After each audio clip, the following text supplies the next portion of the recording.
One of the most, how do I describe it, terrifying, life-threatening situations I've ever been in was teaching my oldest child how to drive.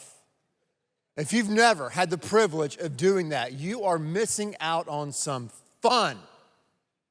When she was about, 15, 16 years old, she was learning how to drive. We would drive from our house to the ballet studio, me and her baby sister, who was 3.5 years younger. And so it was only about 1.5 miles. But I'm telling you, that was 1.5 miles that was absolutely precarious. It was crazy. And we would get in the car, and I would be in the passenger seat there in the front seat. And my daughter, I'm not going to say her name because I don't want to embarrass Nicole in front of people here, but she would be there driving, and she's going down the road. And all of a sudden, she's like turning into the curb. I'm like, no, stop. What are you doing? And she'd stop. No, don't stop. You got to speed up. Don't stop. There's a light. There's a car. And then in the back seat, my youngest daughter, Claire, is going, Dad, she's going to kill us. And I'm like, I know that, but be quiet. And I am raising my voice. I'm yelling at both my kids like I've never yelled in my entire life and since then. Crazy teaching your kid how to drive an automobile. Now, of course, both my daughters today are fantastic drivers, so they have finally learned to do that. But learning to drive is not easy. I remember when I learned to drive, my family and I had just moved to Houston. So we came from small towns and small cities to this metropolis of Houston. And I love Houston. I am pro-Houston. I should be on the Chamber of Commerce. I mean, Houston is a fantastic city. It's a wonderful city. It is one of the most friendliest big cities in the entire world, except when you get on the freeway. It's game on, right? That is when our worst self somehow comes out. And you got to be careful. If you think you're going to be aggressive, if you think you're going to be a bad boy or a bad girl, people carry guns here and they mean it. But learning to drive in Houston was kind of crazy. And the car that I had to learn to drive in was a used Cherokee Jeep. Jeep. Obviously, that car would not work today for several reasons, but it was a piece of junk. I mean, just to start that thing, you had to kind of jimmy it a little bit and do it the right way to get the automobile running. Many times you'd go to start it and it would shock you, literally shock you. Wasn't a great car, okay? But one of the things I remember about that vehicle the most was the fact you would go down the road, you'd have your hands there on the steering wheel, 10 and 2 as you're learning. And it didn't matter what you do with that car, it's always going to go. It's just going to swerve to the right. And you take it in, try to get it fixed. There you go. A few weeks later, swerve to the right. Obviously, this problem of this car, this old car, was it had a major alignment problem, right? And it doesn't matter if you have an old used car or a brand new car or a sports car. Eventually, your car is going to get out of an alignment. How do you know your car needs an alignment? Well, there are 3 signs that your car may need an alignment. First of all, the steering wheel. It starts to shake, right? You're trying to drive it. All of a sudden, you feel like you're driving an 18-wheeler. So if your steering wheel starts to shake a little bit, chances are you need an alignment. Another sign is, if you look outside and you look at your tires and your tires are starting to wear unevenly, it's another sign you need an alignment. But of course, a telltale sign that you need an alignment is what was happening to my old car when I was learning to drive. And that is, you swerve. You try to make a straight line as you're going down the street, going down the highway, but because your car needs an alignment, you swerve. And most cars are designed actually to swerve to the right. But as you know, sometimes you can actually swerve to the left. And when you swerve to the left and cross those 2 yellow lines, you've got a problem. And basically, if you ignore your alignment, when you're out of alignment, you place yourself, right, and others in grave danger. Alignment. Alignment's not just a problem we have with our cars, is it? Alignment is a perennial problem. It's a perennial issue. Right now in our nation, we have alignment problems, don't we? We can't get an alignment between the federal government and the local government, between state governors and mayors and all congressmen. Everybody has become an expert, right? Everybody's a scientist now, whether you're on the right or the left, and we do not have a consistent alignment, an agreement. And therefore, as a country, we're shaking and we're swerving and we're not living evenly, if you would. Alignment issues. We see alignment issues, obviously, in relationships and marriage and family and raising kids. When things are out of alignment, you can begin to swerve. You can begin to drift. We see alignment issues in business, don't you? When you have people in your company or people who work for you and you're not on the same page, you don't have the same vision and the same values, then you're out of alignment. And when you're out of alignment, it causes chaos and confusion and disunity. Alignment.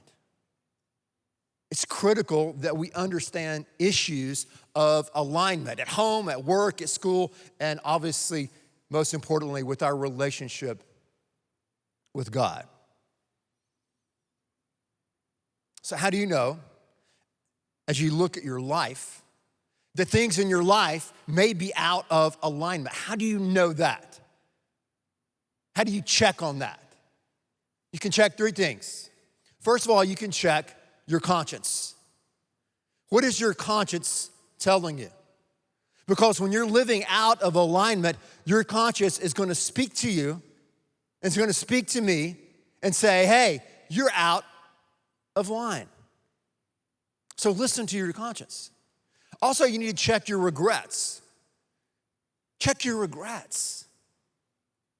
As you look back in the past, as you look back to last week, what do you feel bad about? What do you regret? Your regrets may show you that you have an alignment issue. Also, your emotions. Are your emotions kind of on the extreme? Or do you find yourself becoming too angry, too worried, too afraid, too worried? Emotions are natural, right? It's a part of being a human. But when they're on that extreme, it's a sign that you might have an alignment issue. Alignment. When we're out of line with God, when we're out of line with ourselves, it affects every aspect of our life. What does that look like? What does it sound like when someone's out of alignment? Let me read you a quote by a leader I really respect. Here's the way he described what it feels like to be out of alignment. He said, I do not understand what I do. For what I want to do, I do not do. But what I hate, I do. For I do not do the good I want to do, but the evil I do not want to do, this I keep on doing. Of course, some of you who've been to church before know who said that. That was said by Paul. Paul was a guy who had a radical conversion to Christianity. He became a leader. He became a writer. He was an entrepreneur in a sense. He was a guy who had a passion to follow God. He wanted to align his life with God. He wanted to show others how to live in alignment with God and harmony with others. And yet Paul, this beast of a Christian, if you would, this guy who was full out and full on, had major alignment issues. He looked at his actions, he looked at his thoughts, and they were in disagreement. He looked at his desire to follow God and the way he was tracking in this moment, and things were not working out the way he planned. He was living out of alignment. And when you live out of alignment, man, we're vulnerable. We don't make good decisions when we're living out of alignment. Have you noticed that? When we're out of alignment, there's that gnawing sense of guilt. There's that gnawing sense of shame that something's wrong because we're not living in alignment. Paul described that so well, doesn't he, in Romans chapter 7? And I don't know about you, that kind of makes me feel good. It makes me feel good. It makes me feel good to know that I'm not the only one. It makes me feel good to know that someone like Paul, who was an absolute spiritual giant, also struggled with issues of alignment. So the question I've been asking myself this past week, the question I want to ask you here today is very simple, and that is, are you living in alignment? Are you living in alignment? Alignment is something that's puzzled us for thousands of years. You can go back to Socrates, and Socrates said, the unexamined life is not worth living. How do we live the examined life? We ask question upon question upon question. His student Plato believed that there was a realm that existed outside of the material natural realm where there was perfect alignment. And the way we live the good life, according to Plato, was to try to find an alignment with things here on earth that matched the alignment in that different realm. The Stoics, who were key philosophical power brokers during the time of Christ and Paul, believed that there was an alignment, a perfect alignment that existed outside of space and time, that was also inside of us that we need to get our lives aligned with. Check out what they called this alignment. They called this alignment logos. And we know, obviously, that God has designed us to live in alignment with Him and His purposes. That's what He's created you. That's what He's created me to do. And so life runs better, life runs smoother. We can go down the road of life, if you would, in a better way, a more productive way, a way that will honor Him when we are in alignment. Now, the past several weeks, I've been watching the documentary on ESPN called The Last Dance. It's about Michael Jordan and the Chicago Bulls. How many of you have been watching that documentary? Yeah, we have a few basketball fans in here. Incredible story. Michael Jordan, an incredible athlete, one of the best athletes of all time. But what's interesting as you look at Michael as a professional athlete, he's a guy that lived in perfect alignment. When he was drafted by this horrible team, the Chicago Bulls, he thought to himself, I want to win a championship. Then he verbally said, I am going to bring a championship to the city of Chicago. And then by his actions, he said, hey, I'm going to discipline myself. I'm going to work hard. I'm going to sacrifice. I'm going to do what it takes. I'm going to gather a team. I'm going to be mean to my teammates because he wanted to win. And I'm going to make us and bring us a championship to Chicago. And it took him years to do it, but that's what he did. They raised the banner, and they were the world champs. And I've heard rumor that they won up to 6 championships. Is that correct? Why? Because Michael, as an athlete and as a leader, was living in alignment with his thoughts, his words, and his actions. What does it mean to be in alignment? What does it mean to be in alignment? It means that we adjust things in our life so that they are what? Aligned. So they are lined up. So they are connected in a way that makes things work. Going back to the car, not that I'm a mechanic or anything like that, but when you get your car in to go for an alignment, it's not simply that they're rotating your tires. It's not really a tire problem. What they have to do is to adjust the suspension. The suspension, my understanding, is the system that connects your tires to the road. And so when you change the suspension, when you adjust the suspension, it changes the angle by which the tires hit the road, and it allows the tire and your car to move in a straight line.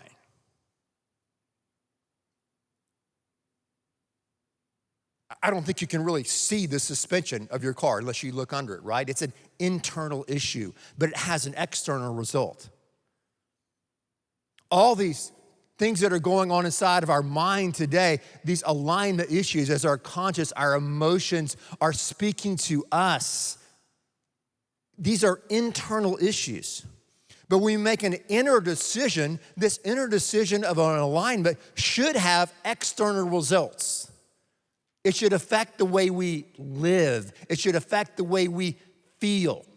It should affect the way we do life when things are lined up. when I've aligned my life with God and his purposes and priorities for my life and for this world. That's alignment.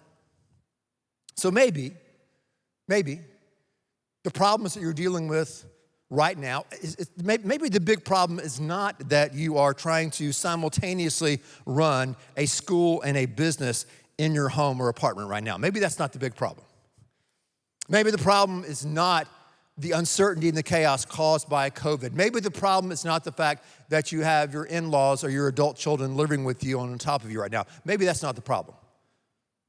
Then again, maybe it is. No, maybe that's not the problem. Maybe the problem is a problem of alignment. It's an alignment issue. I'm not aligned with God and his purposes and his will, and therefore I see things in a very skewed and chaotic way, and that's why I'm swerving, and that's why my emotions are out of whack, and that's why my conscience is telling me that I'm not living the way I'm supposed to live. Are you living in alignment? I believe God's word is telling us here today that it's time to align. It's time to align.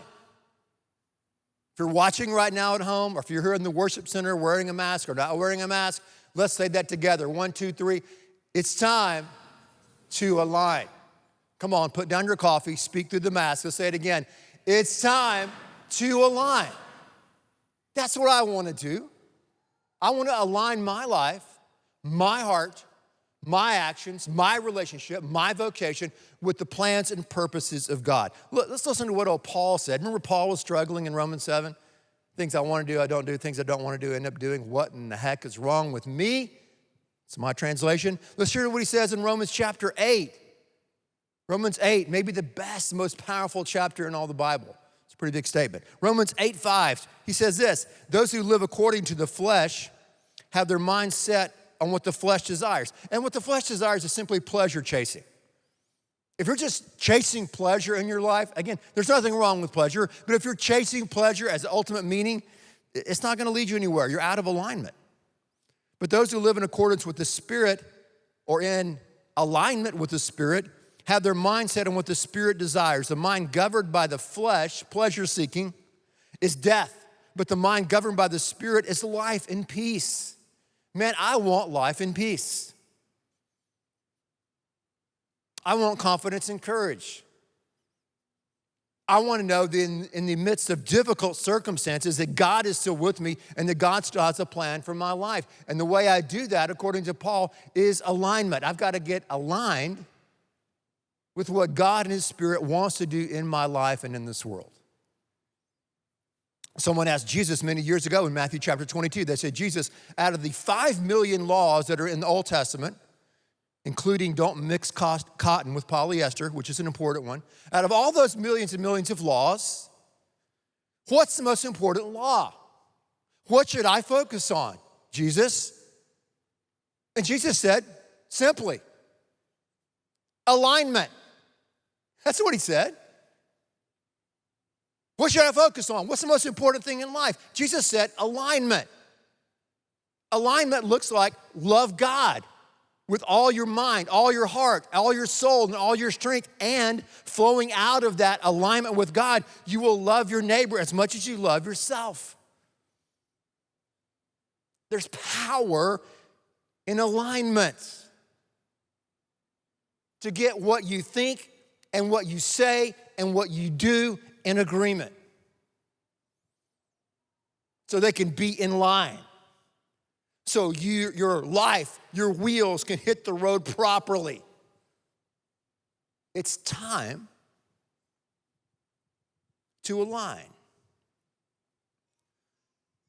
And when you think about it, the whole big story, the meta-narrative of the Bible is one of alignment. In Genesis chapter 1, in creation, there's chaos, there's darkness brooding over the surface of the earth, and God speaks alignment and light and life into the darkness. In Genesis 3, you have the fall. You have Adam and Eve making a misstep. You have misalignment. We're no longer aligned with God. Nature is no longer aligned with God. You have misalignment. When Christ comes, you have a realignment. He comes, he dies, he rises again, that we can be realigned with God. And now we're waiting for the future.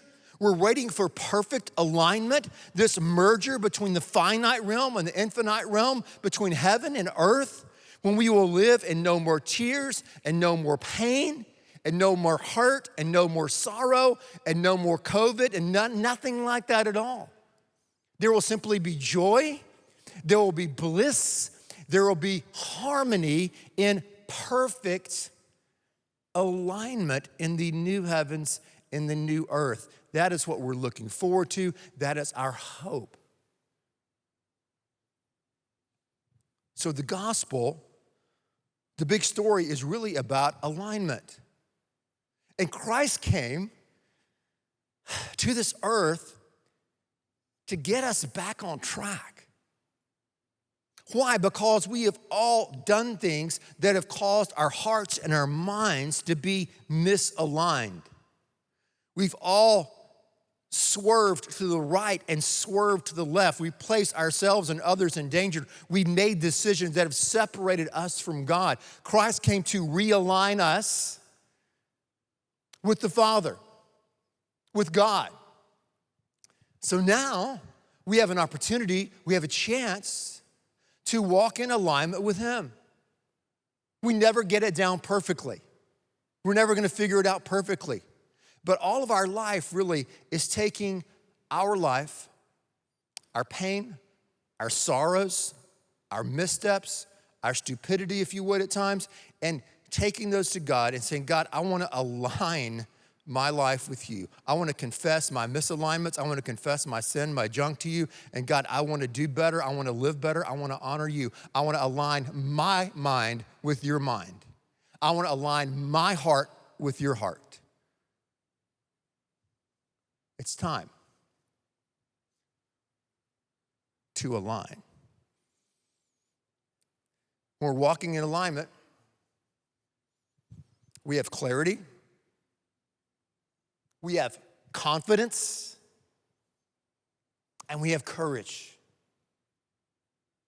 Clarity, confidence, and courage when we're walking in alignment with God. And the great thing about God is, God just keeps on pursuing us. Have you noticed that? God pursues us.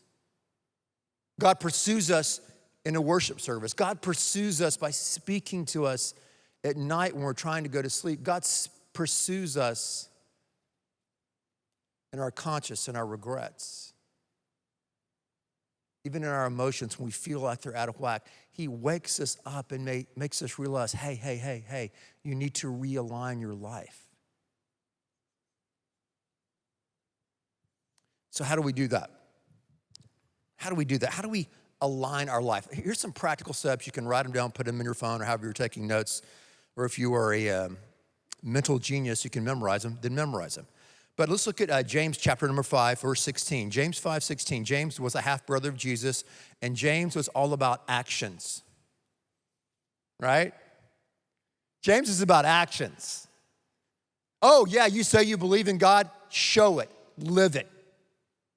Actions. Here's what James said. Here's an action we need to take to get in alignment with God again. He says, therefore, confess your sins, your misalignment, to each other and pray for each other so that you may be healed. So the first thing you need to do, the first step, is to confess to a mechanic. I'm out of alignment. I don't mean you need to go to a literal mechanic, though maybe you do, and it'll save your car and someone else's life. But hey, go to someone who's a mechanic of the soul, someone you can trust, another person, another human being, and look in the eye and say, listen, I've got an alignment problem. I'm out of alignment. Here's what I'm dealing with. Here's what I'm struggling with. And lay that out to that other person. You've made the internal decision. God has been speaking to you in the last few minutes here. I know that he has, but you've got to go and talk to another person to give you another level of accountability to make it real. So confess, go talk to a mechanic and tell them, hey, this is what I'm dealing with. The second thing you need to do is make the proper adjustments, okay? Make the proper adjustments. I don't know what your alignment issues are. You don't know what my alignment issues are, but you have alignment issues. Maybe it's at work. Maybe it's what you're eating. Maybe it's what you're doing. Maybe it's a habit and addiction. I don't know what it is, but you've got to make the necessary adjustments to start living in alignment again. Third thing that you need to do is to schedule it out, right? You got to write it down or put it in your task list, things to do, things to accomplish. Put it in your calendar. I don't know how you do it, but schedule it out. Say, hey, here's a time today, this Sunday or Monday or Tuesday, whenever you can schedule out and say, hey, here are some things I'm going to do at this time to start walking back in alignment with God and his plans and purposes for my life. So schedule it out. Those are 3 practical things you can do, 3 steps you can do that will help you get back into alignment.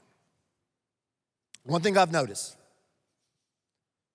noticed, whether you're driving a car or whether you're driving down the road of life, no one drifts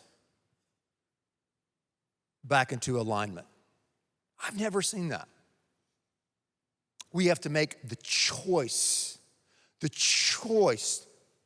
realign our life with God, to start walking in alignment, where we say, God, not my will, but your will be done. It's time. It's time to align. And God will give us the power and the strength to do that. Isn't that great? Don't we serve and worship a great God who loves us so much that he won't allow us to live in misalignment?